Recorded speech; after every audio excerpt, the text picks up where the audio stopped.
सांजधारा या माझ्या यूट्यूब चॅनेलवर आपले सगळ्यांचे स्वागत आहे। आज आपण बघणार आहोत 9वी मराठी स्वाध्याय संतवाणी धरीला पंढरीचा चोर। प्रश्न पहिला, खालील दिलेल्या शब्दांसाठी उपमा लिहा। अ. विठ्ठल पंढरीचा चोर, हृदय बंदीखाना। प्रश्न दुसरा, जोड्या लावा। 1. विठ्ठलाला धरले भक्तीच्या दोराने। 2. विठ्ठल काकुळतीला आला तू म्हणजे मीच या शब्दाने। 3. विठ्ठलाच्या पायी घातली बेडी शब्दरचने जुळणीने। प्रश्न तिसरा, काव्य सौंदर्य।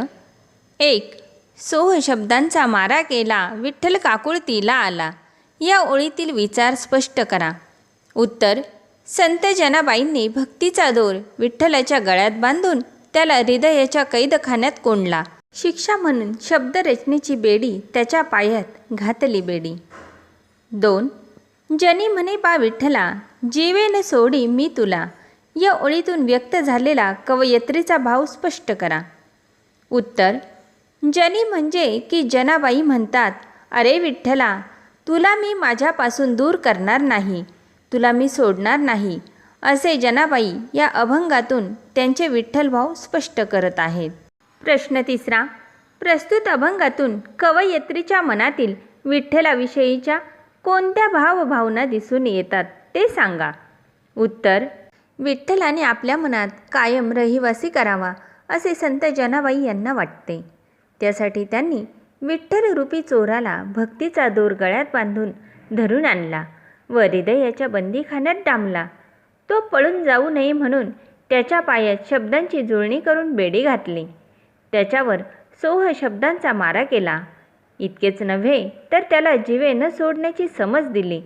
या पाठात प्रस्तुत अभंगातून कवयित्रीच्या मनातील विठ्ठलाविषयीच्या भावना आपल्याला दिसू लागल्या आहेत।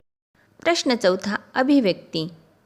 मानवी जीवनातील निष्ठा, भक्ती आणि प्रयत्न यांचे असले महत्त्व तुमच्या शब्दात सांगा।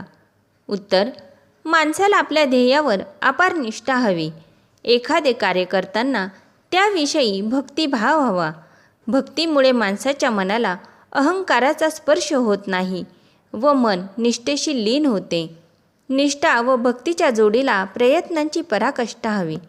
जीवन कर्तव्य व सफल करायचे असेल तर या 3 मूल्यांचे आचरण करायला हवे व त्याच्या पायात घातली व सोह शब्दांचा मारा दिला शेवट मी श्री विठ्ठल हृदयातून जाऊ नये म्हणून त्याला जिवंत न सोडण्याची प्रेम धमकी दिली।